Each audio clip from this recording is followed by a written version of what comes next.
buenas tardes, noches a todas las personas que nos acompañan hoy aquí en el Centro Sefarat Israel y también a las que nos siguen desde el canal de YouTube de esta institución. En nombre del centro les doy la bienvenida a esta presentación del libro Hasta que tu corazón se detenga. Antes, cuando era libre y aún tenía vida, supe lo que era amar. No sé si fui igualmente correspondido, pero de lo que no dudaba era de que moriría sabiendo lo que significaba querer. Estas son unas palabras que nuestro autor de hoy, José Polo, que le agradecemos que haya pensado en Centro Sefarat Israel para su presentación, ubica en un personaje ficcionado en Auschwitz en 1941. Y las he escogido porque creo que dan muestra de no solo de la belleza del libro, sino también de la intensidad de la narración que José ha puesto en las páginas de este fantástico volumen. Creo que nos da una muestra que continúa con lo mismo que nos decía el título, ¿no? Hasta que tu corazón se detenga, nos desvela ya que nos vamos a enfrentar a una historia de gran intensidad. Así que desde Centro Sefarat Israel queremos agradecer a José que haya querido presentarlo aquí, que también haya escogido una temática tan judía y tan sefardí para su primer libro, del que nos congratulamos. Le van a acompañar hoy aquí dos personas a las que también queremos agradecer su presencia. En primer lugar, Margarita Garbisu, profesora del área de Teoría de la Literatura y Literatura Comparada de la Universidad Complutense de Madrid, y Álvaro de Diego, director del Departamento de Periodismo y Narrativas Digitales de la Universidad San Pablo CEU. Así que a los tres, muchísimas gracias por acompañarnos. Les animamos a que compartan las conclusiones que saquen de esta presentación a través de las redes sociales que pueden ver ahí, y a todos los que nos siguen de manera online también que formulen sus preguntas y comentarios a través del chat que van a encontrar a la derecha de sus pantallas. Así que sin más, muchísimas gracias a todos y José, cuando quieras.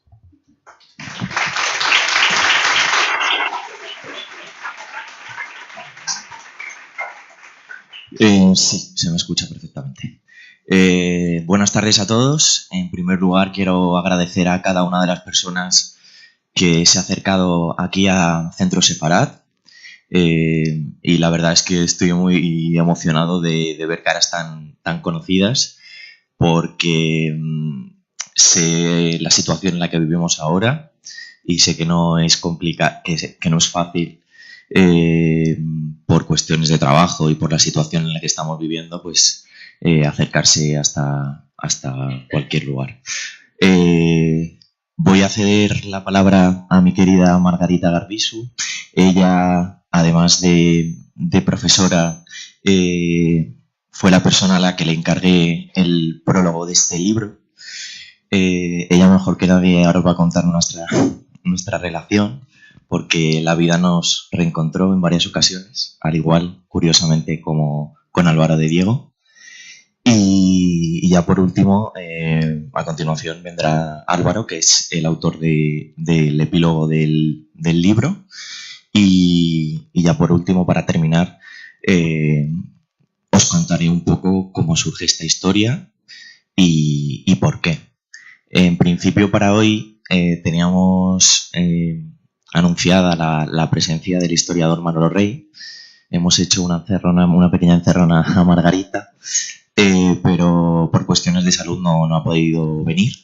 Así que es verdad que los aspectos más históricos, que era en los que iba a ahondar Manolo Rey, y luego de hecho también iba, porque además de historiador es cantante, nos iba a deleitar con una versión sefardí, no la vamos a poder disfrutar, pero bueno, yo desde un inicio sabía que esta presentación iba a ser especial, tenía el presentimiento, y al final he conseguido reunir a la totalidad de las personas que habían escrito en este libro, así que yo creo que no puede haber mejor forma que estar los tres reunidos.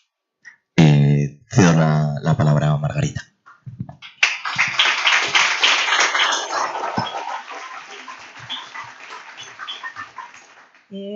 Muchísimas gracias, José, muchísimas gracias al Centro Sefarat.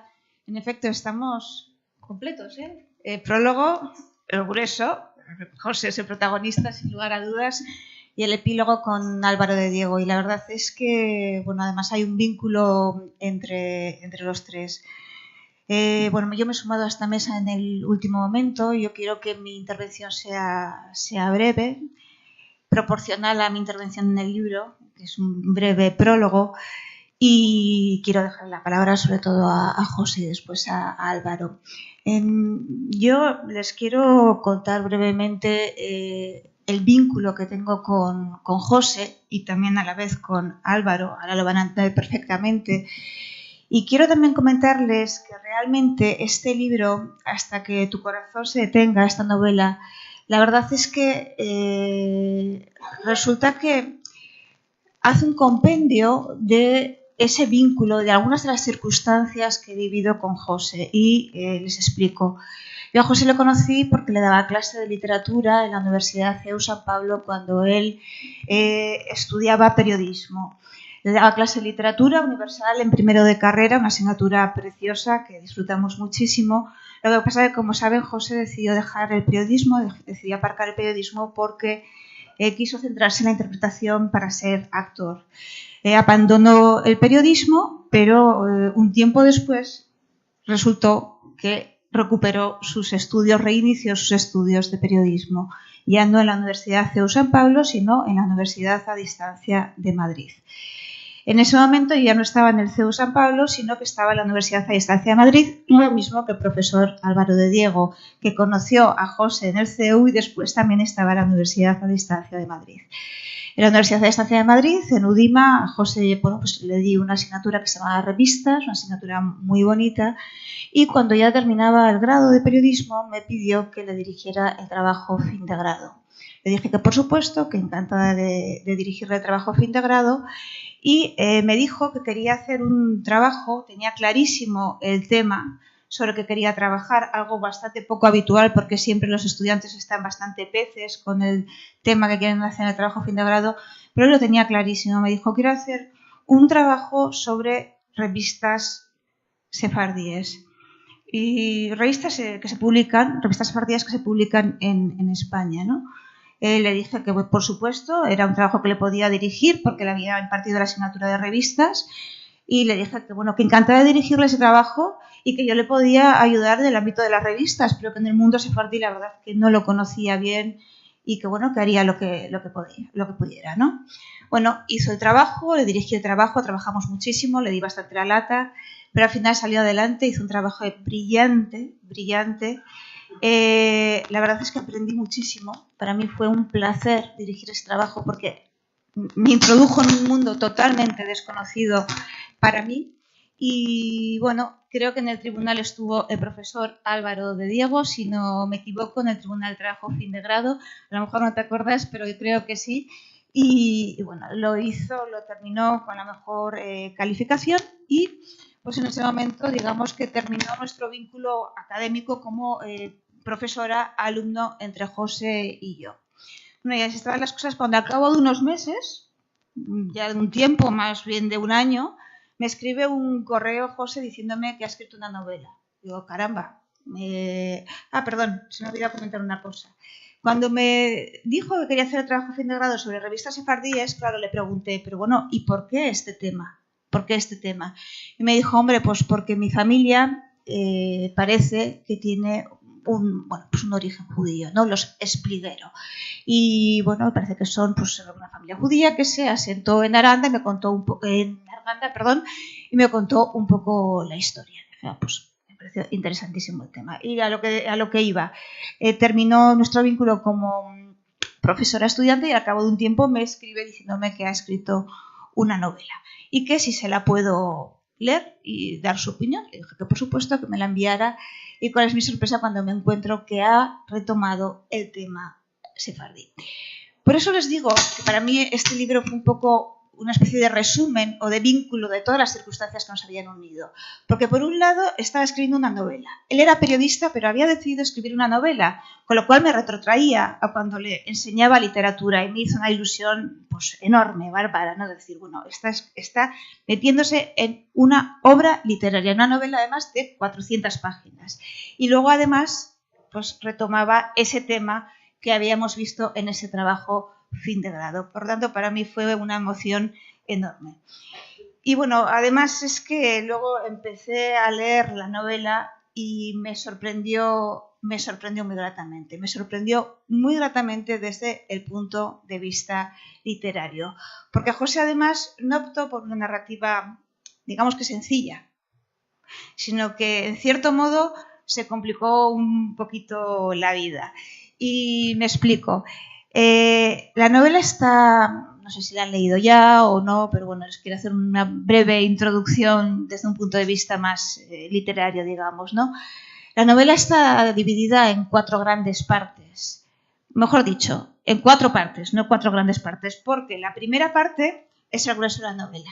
Hasta aquí llega la primera parte. Esto es la segunda, la tercera y la cuarta parte. Entonces, en este grueso de la novela, José optó por narrar 3 historias en 3 tiempos y en 3 espacios diferentes. ¿Qué es lo que vincula las 3 historias? El tema sefardí, el tema judío. La primera historia transcurre en Toledo en el año 1491, un año antes de la expulsión de los judíos. La segunda historia transcurre en Auschwitz en 1941, con ese juego además que hace con las fechas, 1491.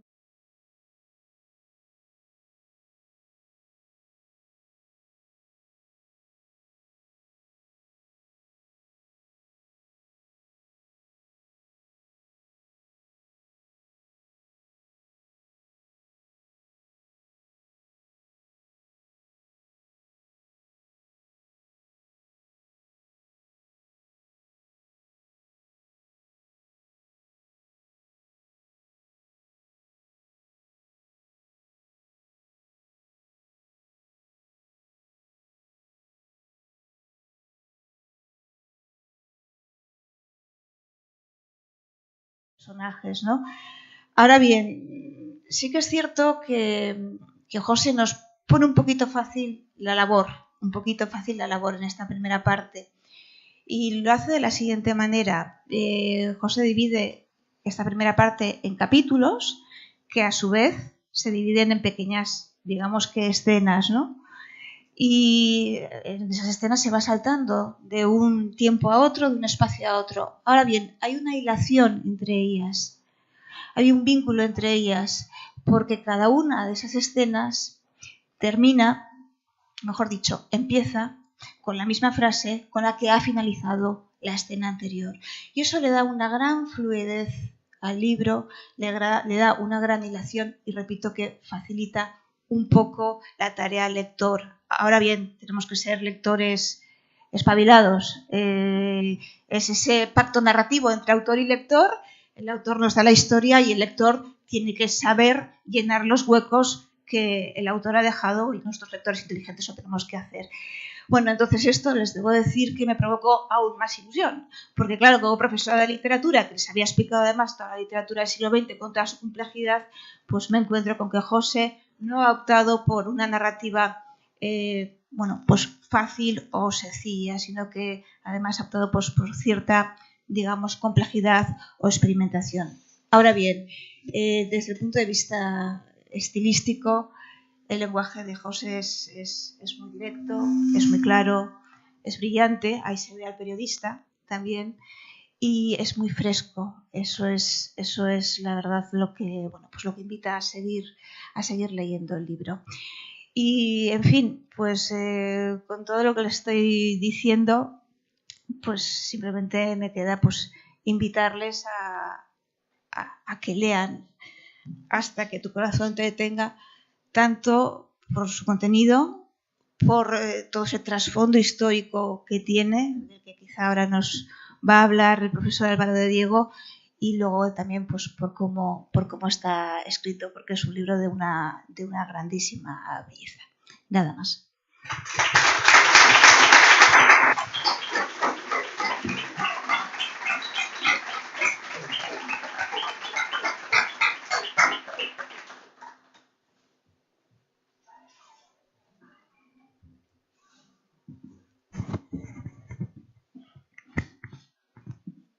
Muy buenas tardes. Tengo que pedir disculpas al público previamente porque me confieso en esta ocasión doblemente bisonio. He firmado el epílogo de una novela y he firmado mi primer epílogo, no había hecho ningún otro, ¿no? Y he tenido incluso la desvergüenza, podríamos decir, de firmar el epílogo de una novela sin haber escrito ninguna. Por tanto, quien originalmente era el estudiante, creo que aquí no es que haya superado al maestro, sino que prácticamente lo ha dejado clavado, ¿no? Y también, por otro lado, tengo que pedir disculpas porque es la primera vez que participo en la presentación. Bueno, voy a pedir muchas disculpas entonces, creo. Bien, en cualquiera de los casos estaba con la segunda disculpa, y era la de realmente reconocer que nunca había participado en la presentación de una obra literaria, ¿no? Con lo cual no puedo sino estar agradecido por la confianza brindada especialmente a la Casa Sefarat Israel, y también, como es natural, al autor, a mi antiguo alumno y quiero decir ya amigo, José Polo Espliguero. Y confieso también que me he atrevido a ambas tareas solo por un motivo muy claro, y es porque José Polo Espliguero es una bellísima persona, es un excepcional artista y creo que merece cualquier esfuerzo que pueda dignificar una presentación, incluso el hecho de que yo tenga que superarme para decir cosas que sean razonablemente coherentes en este caso. Bien, además tengo la ocasión esta tarde de estar acompañada de mi buena amiga Margarita Garbisu. Ella yo lo he anticipado, pero en realidad los tres que estamos aquí somos una especie de guardianas de la universidad. Todos hemos pasado por varias instituciones. Margarita y yo coincidimos en el CEU, con José también coincidimos. Luego Margarita y yo coincidimos en la UDIMA, coincidimos con José nuevamente, y ahora hemos tomado caminos profesionales divergentes, pero en lo personal sé que siempre van a converger. Margarita está en la Complutense, José está en la literatura, que ya bastante es, y yo estoy ahora mismo en el CEU de nuevo, después de 12 años, por tanto, bueno, pues, se comprende perfectamente pues, esta vida guadiana académica que estamos llevando. Por cierto, los alumnos que se tienen en segunda oportunidad suelen ser los alumnos que no son brillantes, y este caso es una verdadera excepción, es un caso verdaderamente paradójico o llamativo.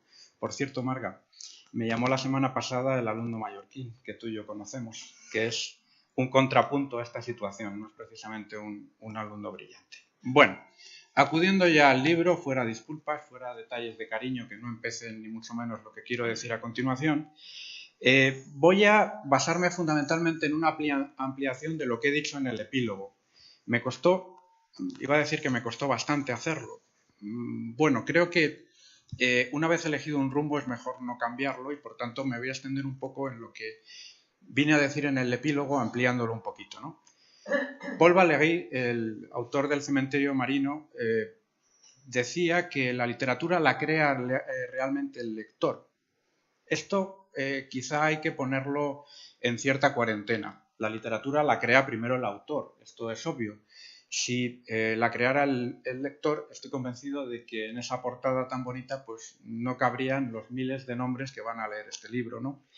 Pero sí es verdad que el lector recrea esa literatura, que la lleva más allá, que le da un sentido nuevo, que la vivifica, ¿no?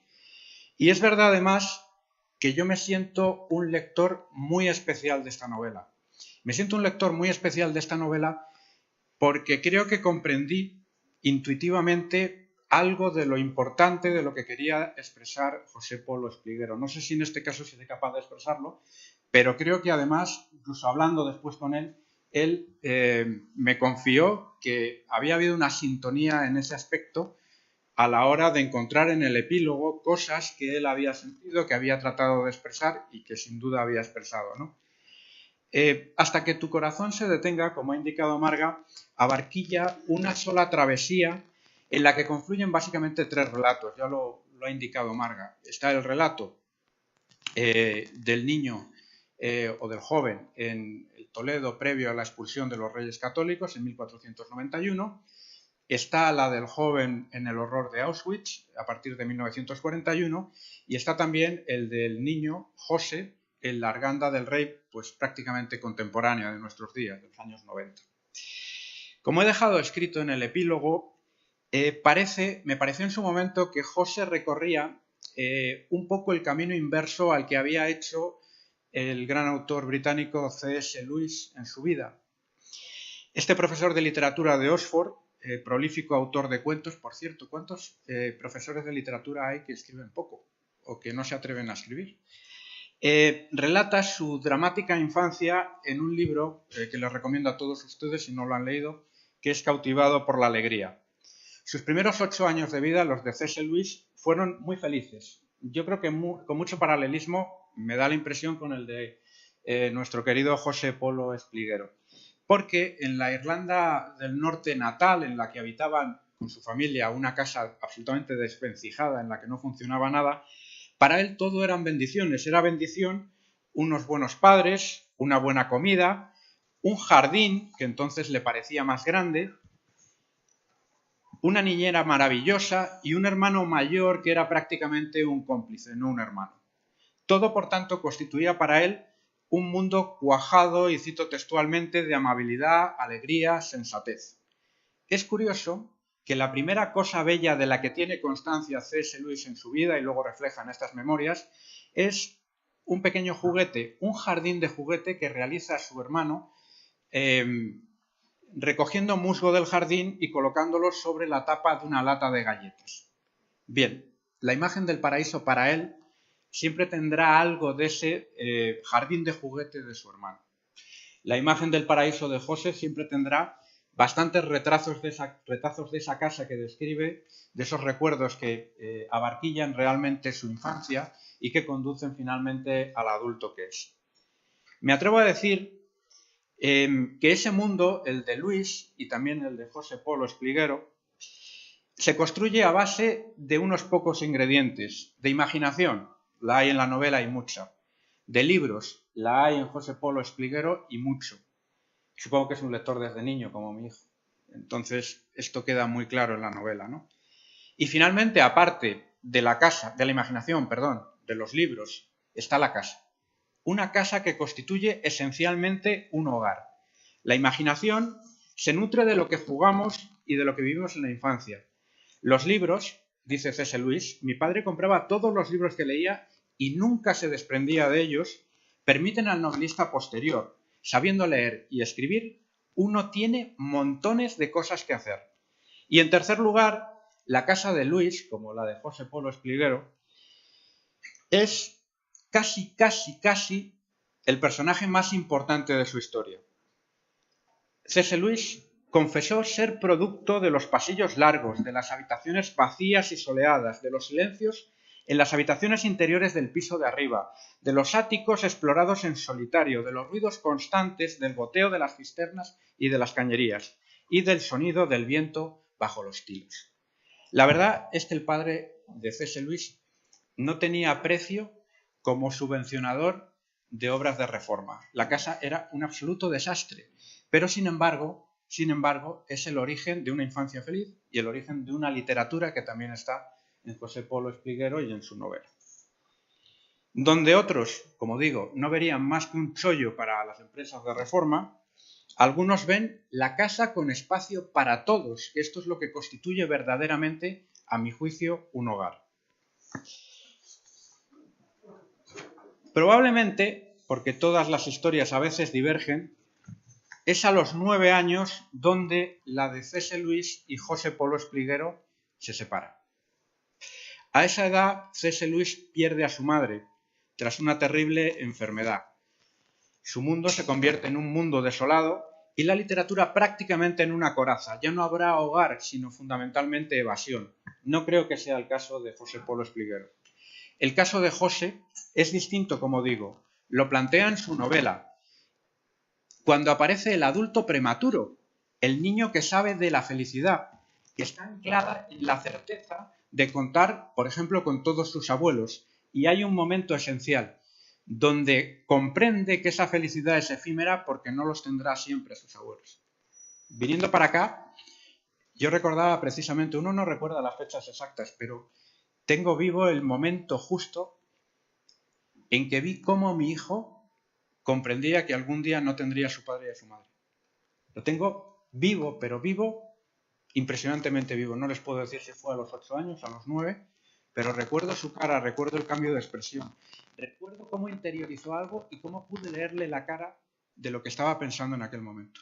Bien, eso es algo que en esta novela está. Y es algo muy importante, muy bien contado, con mucha sensibilidad, muy propio de José, que ha dejado realmente jirones de su alma en esta novela. Bien. No me voy a extender mucho más. Habría mucho de lo que hablar. El hecho de que no haya venido el historiador me ha dejado en una posición bastante incómoda, porque yo soy historiador de carrera. No soy experto en el tema sefardita, es un tema que me apasiona, me gusta, me parece extraordinariamente interesante, pero creo que lo podría haber hecho excepcionalmente mejor el que yo, ¿no? Sí aludiré a algo que tiene que ver con el aspecto sefardita, y me refiero al lenguaje. Pedro Laín Entralgo, director de la Real Academia Española en los años 80, describió en cierto momento las 4 máximas emociones que había sentido en su vida como hispanohablante. Al conocer el poder del lenguaje, la magia del lenguaje, esa magia que tenemos en este libro de José Polo Espliguero. 4 experiencias prácticamente místicas que había experimentado en su vida al calor del lenguaje. Una primera con el castellano en el Buenos Aires que conoció por primera vez. Un castellano que se mantenía con una riqueza excepcional, a pesar o quizá gracias a el crisol de las múltiples inmigraciones que tenía la ciudad y que habían enriquecido el lenguaje, el castellano, el español de allí.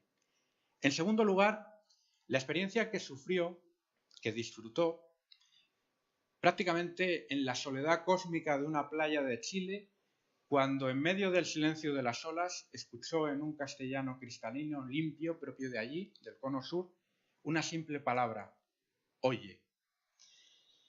En tercer lugar, la experiencia inolvidable de un poblado indio en Ecuador, donde pudo escuchar un castellano antiguo que probablemente no había escuchado el resto de su vida.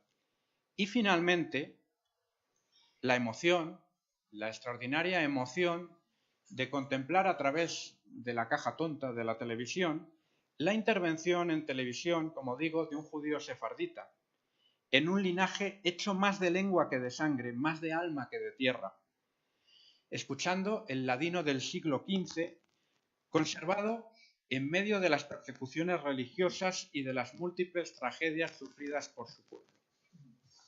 Bien, ese lenguaje está en gran medida también en esta novela. Por tanto, voy a concluir.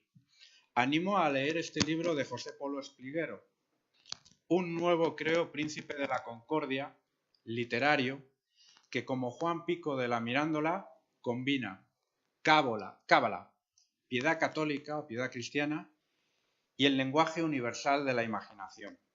Invito a los lectores a crear, recrear, como decía Paul Valéry, su propia literatura a partir de la lectura de Hasta que tu corazón se detenga. Muchas gracias.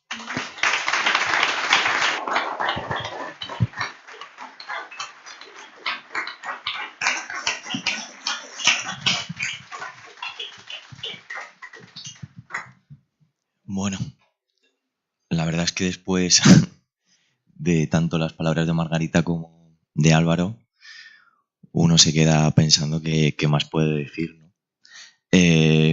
Me siento completamente halagado y ahora voy a contaros un poco cómo surge todo este embrollo.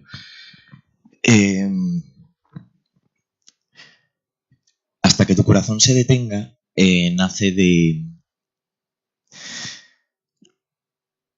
de algo interior que siempre he tenido ahí.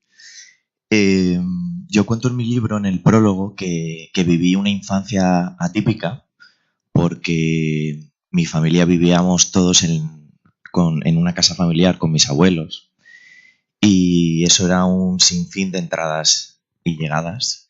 Vivía con mis 4 tíos, mis abuelos, mis padres, mi hermana, y aún así había siempre espacio para otras personas que no eran de la familia, pero que las tratábamos como si fueran de ella.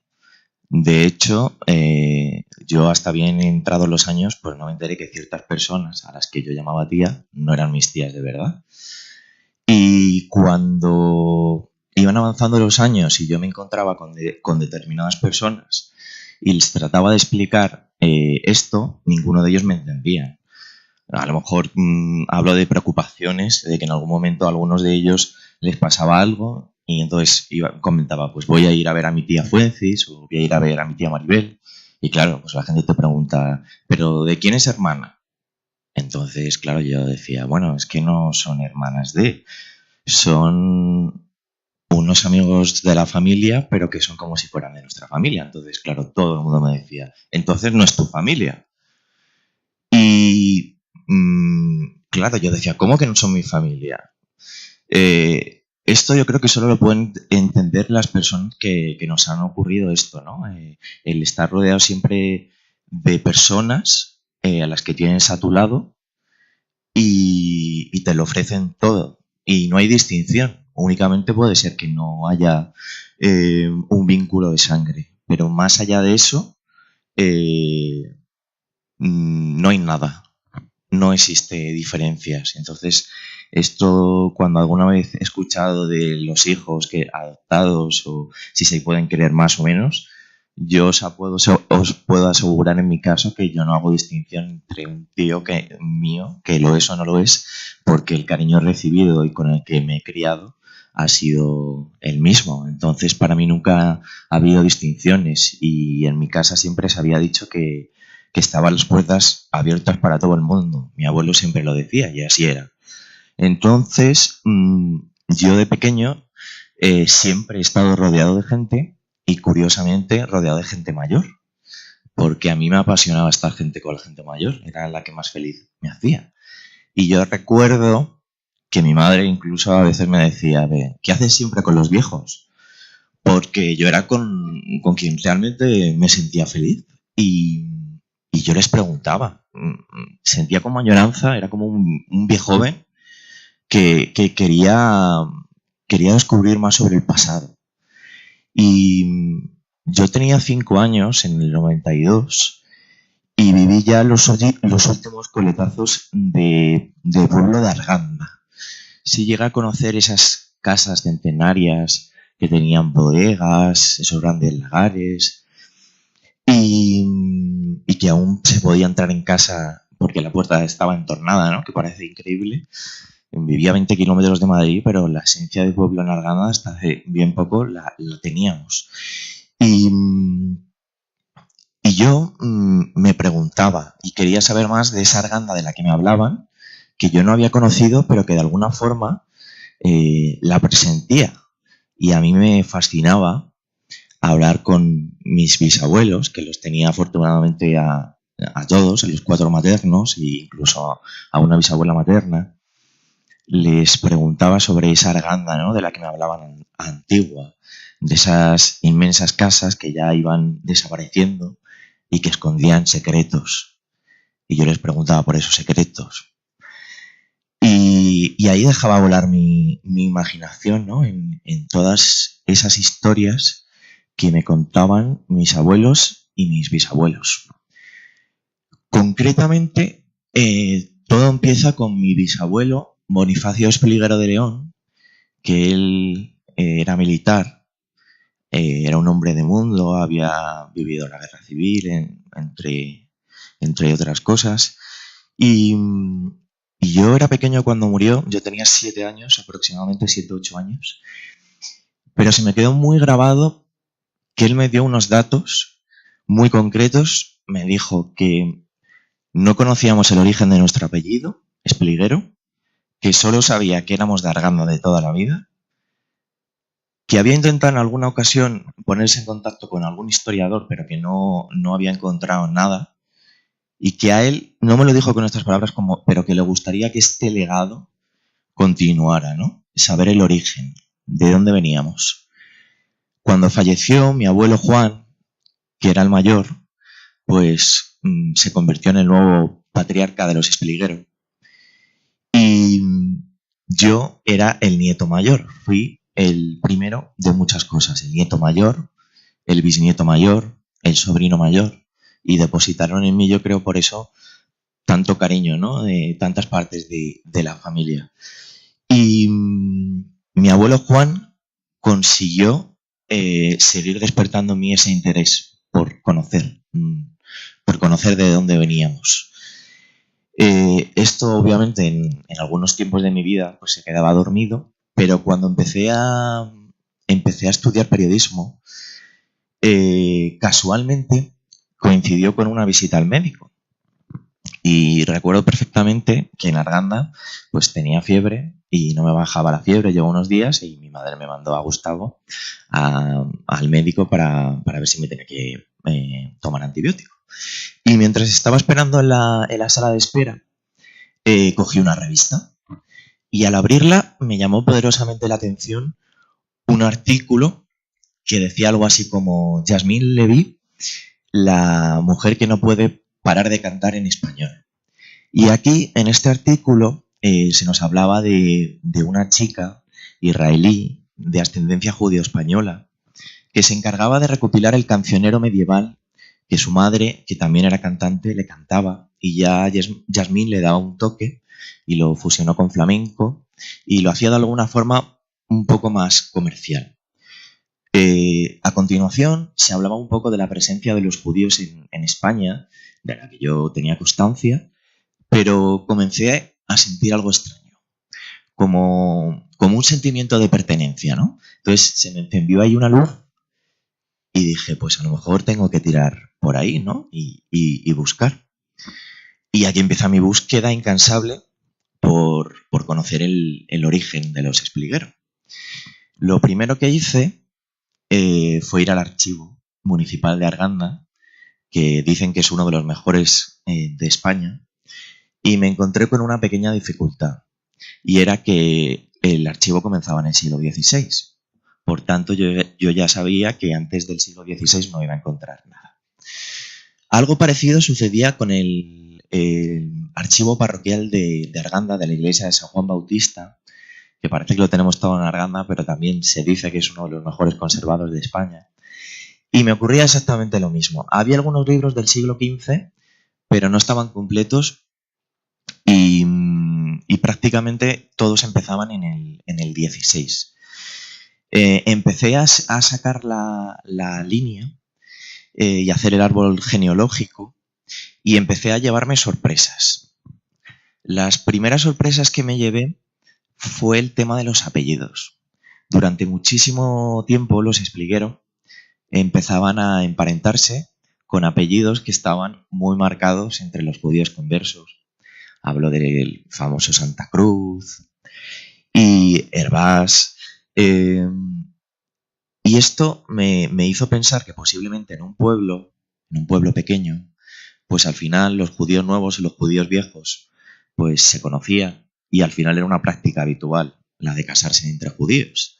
Y bueno, esto no fue una constancia, pero me llamó la atención, ¿no? Ciertos apellidos que se repetían constantemente durante muchísimo tiempo. Luego descubrí también que mi familia era una de las familias fundadoras de Arganda. Constábamos que llevábamos así desde allí en Arganda desde el siglo XVI. Y esto también me hizo plantearme muchas cuestiones, porque si es difícil que un padre y un abuelo sean en un mismo lugar, yo me pregunté qué tiene Arganda para que los Espliguero se hayan quedado aquí con tanto arraigo. Y eso también me dio mucho para hacer volar mi imaginación. Entonces, bueno, ya tenía algo. En los Espliguero éramos fundadores de Arganda. No nos habíamos movido del mismo lugar en 5 siglos por algo que desconocía. Y luego el tema de los apellidos. Lo siguiente que me vino a la cabeza fue, bueno, pues si aquí había judíos, pues tendría que haber una judería. Y yo fui al archivo municipal de Arganda y pregunté por esta cuestión. Y el director del archivo municipal de Arganda me dijo, el barrio de los moriscos, y yo le dije, yo no le estoy preguntando por el barrio de los moriscos, le estoy preguntando por el barrio de los judíos, que yo sé diferenciar entre moriscos y judíos. Porque claro, igual era un mico y dijo, este aquí viene a escuchar algo y se está confundiendo los judíos con los moriscos. Digo, no, ya sé dónde está el barrio de los moriscos. Yo quiero saber dónde estaba el barrio de los judíos. Y me dijo, en Arganda no hay judería. Y yo le pregunté, ¿por qué? Y me dijo, porque no hay documentos. Y yo le dije, bueno, que no haya documentos no quiere decir que no haya existido. Bueno, al hombre realmente yo creo que le pareció un poco resabiado y me dijo, no me echó, pero me dijo que él no me podía ayudar. Pero yo no me cansé y continué mi búsqueda y una vez en internet, indagando por la red, me encontré con una página de un historiador de Arganda, Manolo Rey, que lamentablemente no lo podemos tener aquí, que encajaba perfectamente donde se encontraba el barrio judío de Arganda. Me costó Dios y ayuda, porque Manolo no me hacía ni puñetero caso.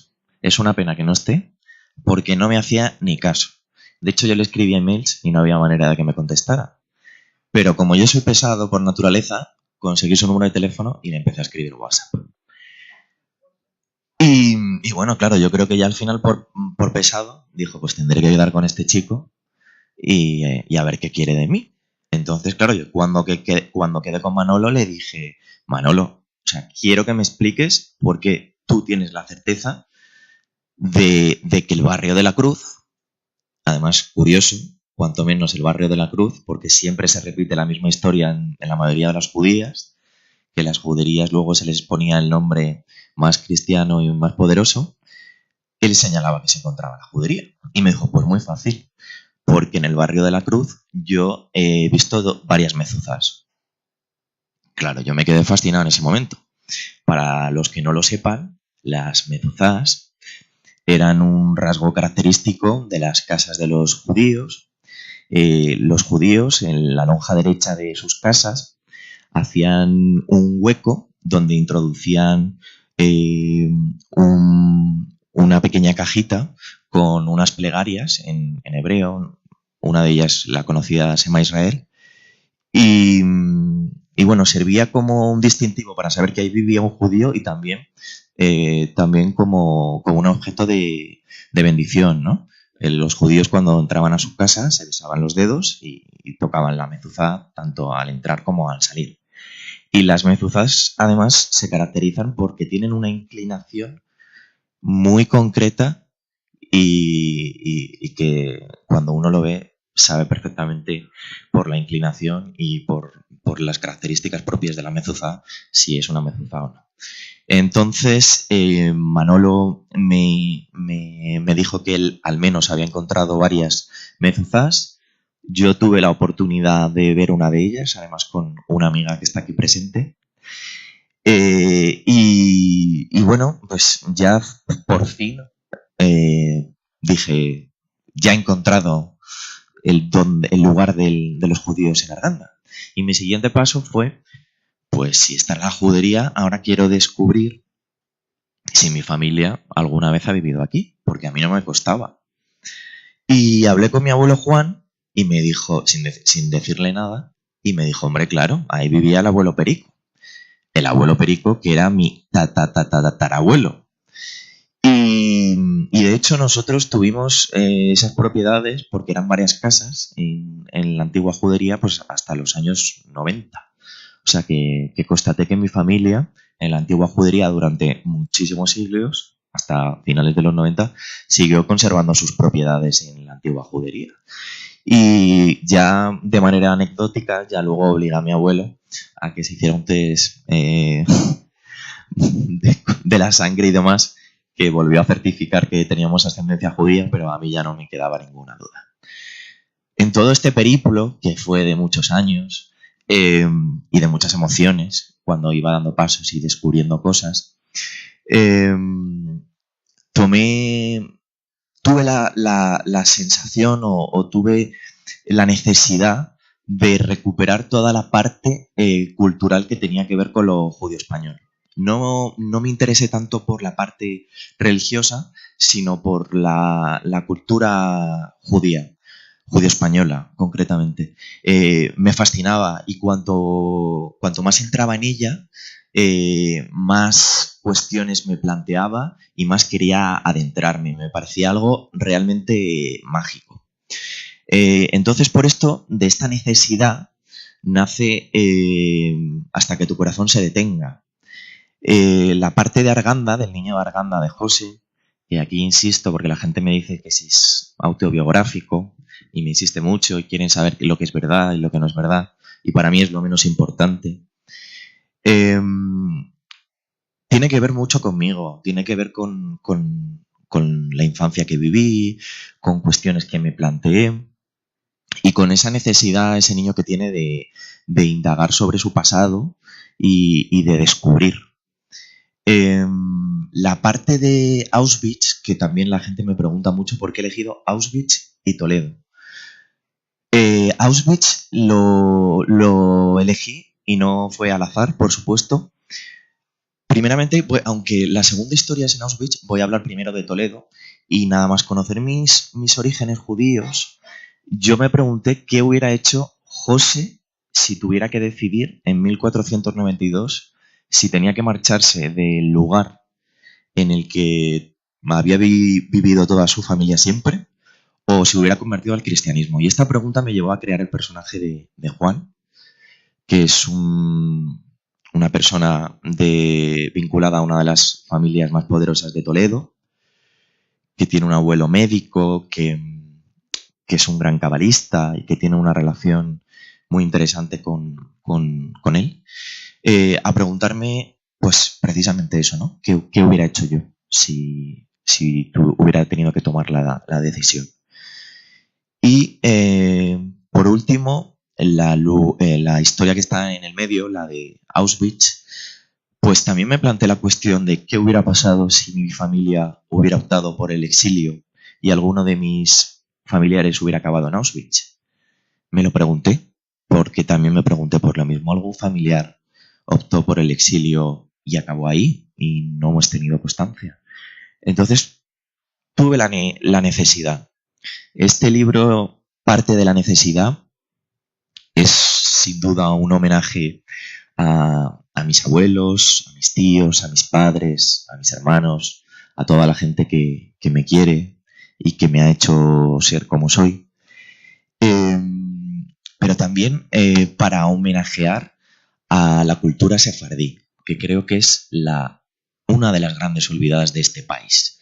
Es una pena que los españoles apenas tengamos datos o constancia de nuestro esplendoroso pasado judío. Es curioso porque cuando la gente le hablas del pasado árabe, como que la gente tiene más conocimiento, pero no conocen el judío. Y es curioso porque los judíos estuvieron bastante más tiempo que los árabes en España. Los árabes dominaron la península 8 siglos, pero los judíos pues al menos estuvieron 15 siglos, porque hay constancia de que antes de Cristo ya había judíos en España por las lápidas que se han encontrado. Incluso yo he llegado a leer, hay una anécdota que cuentan que cuando los judíos iban a ser expulsados de España, primeramente no se lo podían llegar a creer, ¿no? En primer lugar porque ocupaban cargos en el que solo tenían acceso los judíos y bueno, tenían un peso bastante importante en la península. Hay algunos historiadores que sitúan que entre el 15 o 20% de la población total era judía.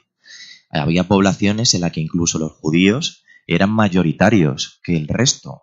Era el caso de Lucena, en Córdoba, donde la mayoría de la población era judía frente a la cristiana. Y retomando esto, yo he llegado a leer que hubo un grupo de judíos que se reunió con los reyes y les preguntaron algo así como ¿por qué nos echan y de qué se nos acusa? Y entre una de las cosas que se les acusaba era de ser los asesinos de Cristo. Y me pareció muy curioso que el alegato que dieron fueron, pues nosotros no podemos ser los asesinos de Cristo porque nosotros estábamos aquí antes de que Cristo naciera. Por tanto, a nosotros no nos puede culpar, no, puede culpar a nuestros hermanos de religión, pero no a nosotros que estábamos aquí. Y se dice que incluso ahí, claro, los reyes dijeron, pues a ver ahora qué hacemos, porque llevan razón. Pero ahí aparece un personaje siniestro, Torquemada, y por lo visto tiró un crucifijo al suelo y les dijo algo así como: escupir vosotros también la cruz de Cristo. Y al final pues parece ser que los reyes no tuvieron más que remedio que deshacerse de estas personas que habían vivido sin ningún tipo de problema en nuestro territorio, pues igual antes que estos reyes. Luego, por otro lado, aparte de este desarraigo español por la cultura judía, que yo no sé por qué se produce, no sé si todavía arrastramos algo de esto de la Inquisición, porque yo me lo pregunto muchas veces, ¿no? ¿A qué se debe este desconocimiento? Ocurre algo curioso en la Segunda Guerra Mundial. Y es que una vez más los sefardíes son los grandes olvidados del Holocausto. Y esto se debe a diferentes factores. Por un lado, porque fueron minoría frente al otro grupo. Podríamos dividir dos grupos, los askenazíes y los sefardíes. Askenazíes eran los judíos del centro y del norte de Europa, y los sefardíes descendientes de la península ibérica. En proporción, los askenazíes en el Holocausto en Europa era el grupo mayoritario. Eso no quiere decir que los sefardíes fueran un grupo reducido, porque después del Holocausto hubo comunidades enteras, como fue el ejemplo de Salónica, que lo llamaban la perla de Sefarad, donde ocurría lo mismo que Lucena, que en Salónica la inmensa mayoría, la población era de origen judío español. Desapareció y millones de judíos españoles estuvieron en los campos de concentraciones. En los campos de concentraciones se hablaba castellano medieval y fueron aniquilados. No se habla sobre estos judíos, pero tampoco se habla de las figuras de diferentes diplomáticos que arriesgaron su vida por salvar a los judíos. Sí que me gustaría destacar la figura de Sambriz, que era el responsable de la embajada en Hungría. Sambriz, cuando estaba allí en Budapest y empezó a darse cuenta de lo que ocurría con los judíos, de lo que estaba sucediendo, decidió que no se iba a quedar con las manos quietas y que iba a actuar, que iba a salvar la vida de judíos. Lo primero que hizo, muy inteligentemente, es sacar a la luz un decreto que estaba en desuso, el decreto de 1924 de Primo de Rivera. En la dictadura de Primo de Rivera hubo un despertar, porque durante siglos, desde la salida de los judíos de España, pues no había habido interés por saber qué había sido de aquellos sefardíes. Pero hay una persona que llega a Turquía y al llegar a Turquía oye hablar en castellano y se queda sorprendido porque al acercarse se da cuenta que es un castellano extraño, ¿no? Y bueno, pues era una de esas comunidades judío-españolas que vivía en Turquía y que eran además quienes dominaban el comercio. En Estambul, en Esmirna, había grandes comunidades de judíos españoles. Y esta persona pues vuelve a España y notifica esto, ¿no? Oye, que hay españoles en Turquía. Y además era curioso el caso de los judíos españoles en Turquía, porque llegaron a dominar el comercio y impusieron el castellano, el judío español, porque cualquier persona que entraba en contacto en el mercado tenía que saber judío español o castellano medieval, el españolico. Había muchas formas de referirse al castellano, al de judeo, por ejemplo. Entonces, en el 24 se crea un decreto en el cual se devuelve la nacionalidad a todos aquellos descendientes de los judíos españoles que puedan de alguna forma demostrar que tienen este origen o este vínculo con la península. Este decreto apenas llega a las comunidades sefardíes y tiene muy poco uso. Pero aquí se le enciende la luz a Sambriz, y lo retomo porque engaña a las autoridades alemanas y les hace creer que ese decreto de Primo de Rivera sigue legislando, y les dice, por tanto, que los judíos sefardíes no son judíos, son ciudadanos españoles. Y además en esto Sanbrid se pone bastante serio. Entonces llega a un acuerdo con las autoridades alemanas, con los nazis, y le proponen, pues le hacen unos salvoconductos, 5.000 pasaportes, para que puedan sacar a sus ciudadanos españoles. Pronto Sanbrid se da cuenta de que apenas hay sefardíes en Hungría. Pero no se queda de manos cruzadas y empieza a decir a la población judía que a toda persona que conozcan o que tengan algún tipo de relación con alguien judío, que pase por la embajada española, por el consulado, que le va a facilitar y va a ayudar a cualquier persona que lo necesite. O sea, no se preocupa únicamente ya por los sefardíes, sino por cualquier persona que requiriera su ayuda. No solo con eso, Sanbrid continúa y no le vale los 5.000 pasaportes y vuelve a ingeniárselas para engañar a las autoridades alemanas. Y hace una estrategia que a mí me maravilla, y es ponerle letras a los números. Es decir, podía hacer un 1A, un 1B, 1C, 1D y así sucesivamente para duplicar y triplicar el número de pasaportes. Llega un momento en que ya el gobierno le llama, su vida está en peligro, y antes de volver sigue trabajando por salvar la vida a muchos de esos judíos, y se hace con unos inmuebles en los cuales cuelga banderas de España y deja letreros bien grandes donde pone: aquí viven ciudadanos españoles. Yo creo que es increíble que la historia de este héroe, porque en Hungría es un héroe y no hay ningún húngaro que no sepa la historia de Sanbrid, no se sepa en España. Y como Sanbrid, hay nombres de otros embajadores, como fue el de Francia o como fue el de Grecia, que también salvaron la vida, y conocemos todos muy bien, porque los americanos en algunas cosas tenemos que aprender de ellos, y conocemos la lista de Schindler, que salvó muchos menos judíos, y no vamos a hablar ahora de números, porque el reconocimiento de salvar a un único judío yo creo que es suficiente, ¿no? Pero si tenemos héroes en nuestro país que quedan en el olvido y que se quedan en un cajón guardado y que no sabemos ni reconocemos nuestro pasado, pues al final, como bien dice el dicho, pues estamos condenados a que estos sucesos vuelvan a suceder. La verdad es que yo poco más tengo que decir. Sí que me gustaría, antes de finalizar, hablaros de un dato que envuelve parte de la cultura sefardí. Tengo aquí a una gran amiga, a Elena Romero, que ella me ayudó mucho y me abrió las puertas de su casa cuando yo comencé precisamente a hacer mi trabajo de proyecto fin de carrera.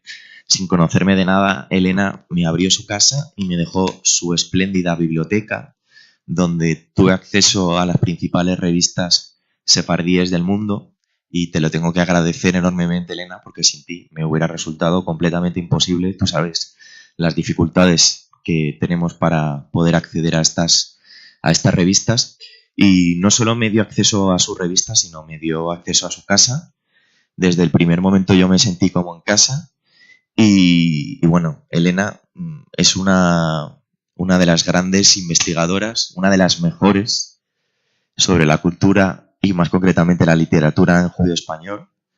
Quiero agradecerte que estés aquí, Elena, y que me hayas dado la oportunidad de aprender tanto y de conocer tan cerca la cultura sefardí.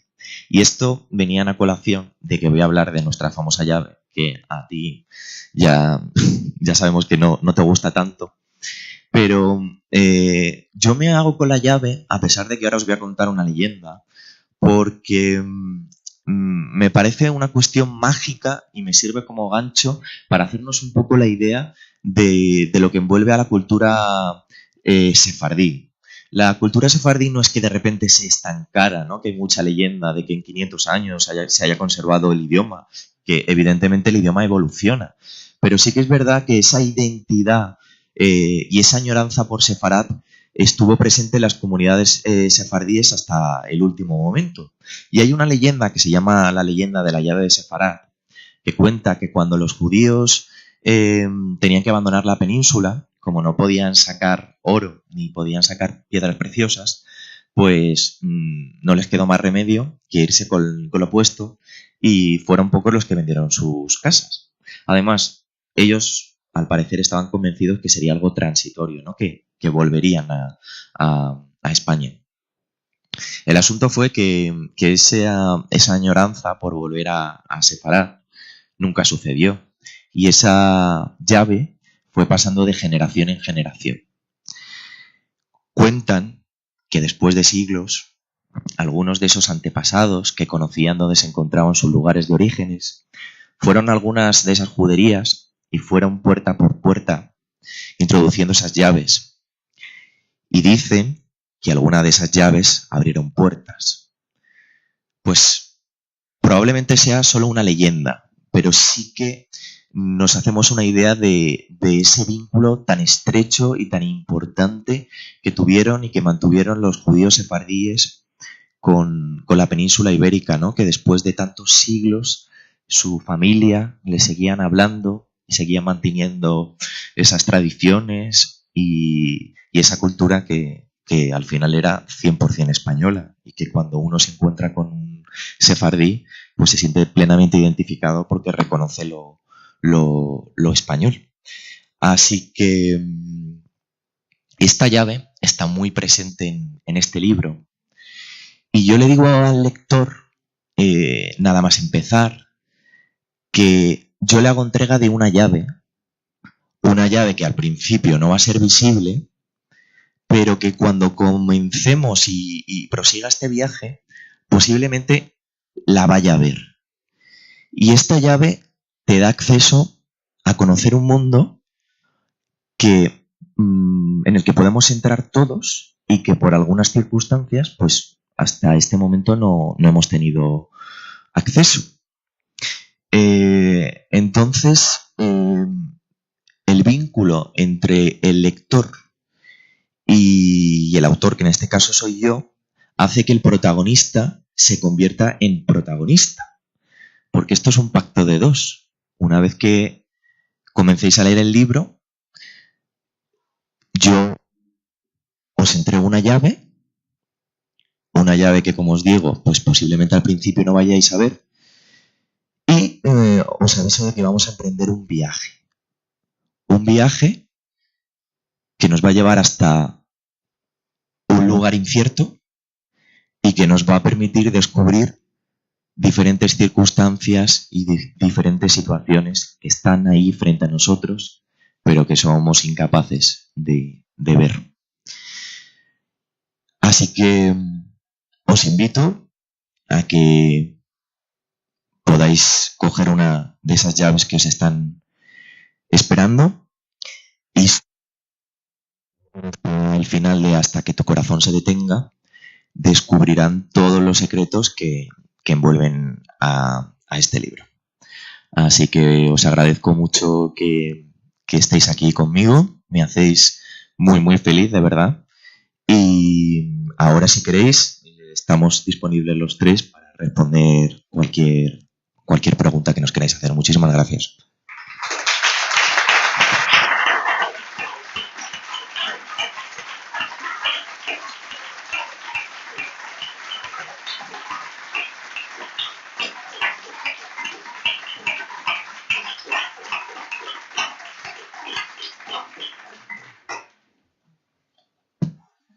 Querida Elena.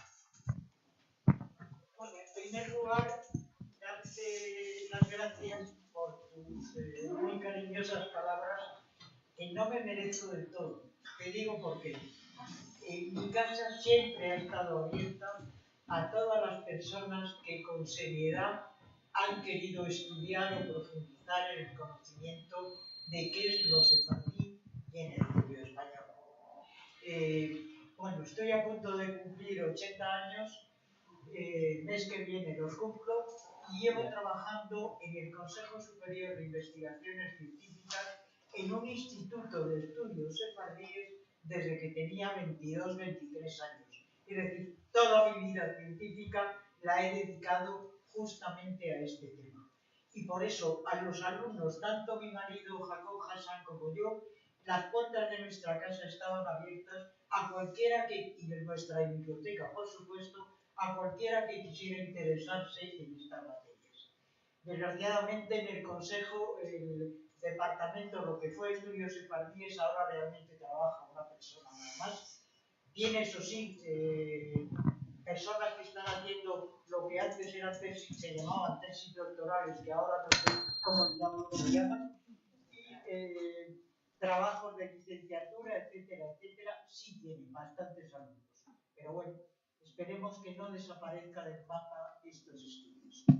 Y añadiendo algo, quería decirte, Álvaro, ¿no? La palabra ladinar o ladino no es la correcta para referirse al judío español hablado o de producción literaria. Simplemente quiero ser muy breve para no llenar la cabeza de historias.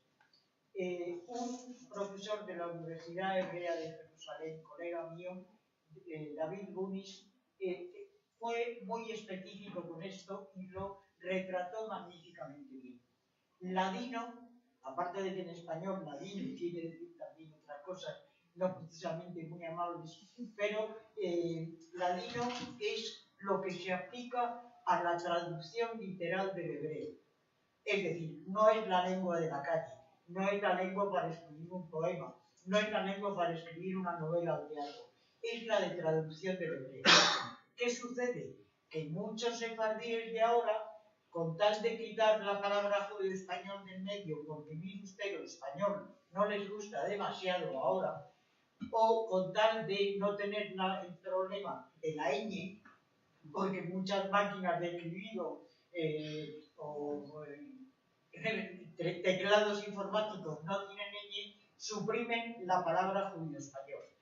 Porque los propios sefardíes de los siglos anteriores han llamado a esto que hablaban judesmo, judeo-español, español en ocasiones sin más, españolín con una terminación de los Balcanes. Y eso es lo importante. Por ejemplo, voy a poner solamente un ejemplo y lo siento y me callo. Me siento y me callo. Por ejemplo, en la Agadá de Pascua, es decir, la Agadá es un texto litúrgico que se lee en todos los hogares judíos cuando se celebra la Pascua judía. Pues en la Agadá, el niño pequeño tiene que hacer, o el joven, más joven de la mesa, tiene que hacer una pregunta y pregunta, en hebreo la frase es Manis Taná Alayla Azeh. Y el niño lee el texto en judío español y pregunta, ¿en qué se diferencia la noche y la esta? Es decir, no dice esta noche. ¿Por qué? Porque está siguiendo el texto hebreo Halayla Azeh, la noche, la esta. Eso es versión literal del hebreo. Como eso podría poner miles de ejemplos. Y eso es el ladino, es decir, es la lengua en la que se ha traducido, o la fórmula en que se ha traducido la Biblia, los poemas religiosos, etcétera, etcétera, en que la traducción deforma la sintaxis del español y judío español porque se atienen a la ordenación de las palabras en el texto hebreo. Simplemente eso. Y gracias por escucharme.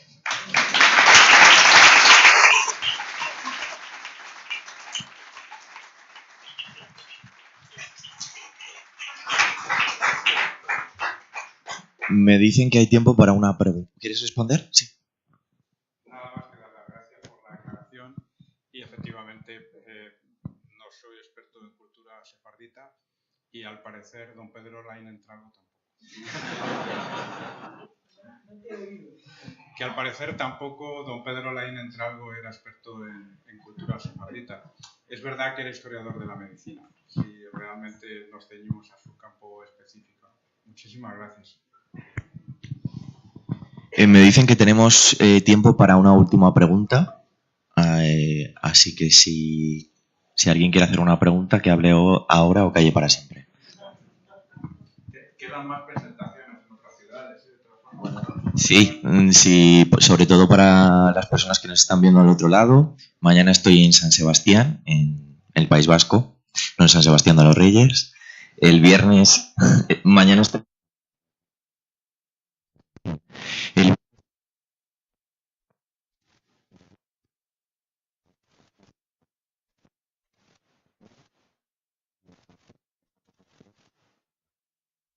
ejemplares. ¿Hay alguna pregunta?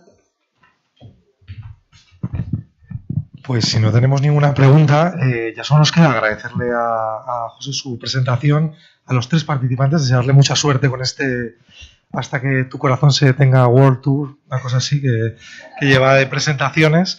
Y recordarles a todos ustedes que si les ha resultado interesante, en nuestro canal pueden encontrar mucha más información acerca de Sans Brit, del origen del judío español, algunas conferencias con la propia Elena Romero, así que les invitamos a que las consulten y disfruten de ellas. Y ahora José Polo estará firmando ejemplares allí en la entrada donde han adquirido su libro, así que muchísimas gracias.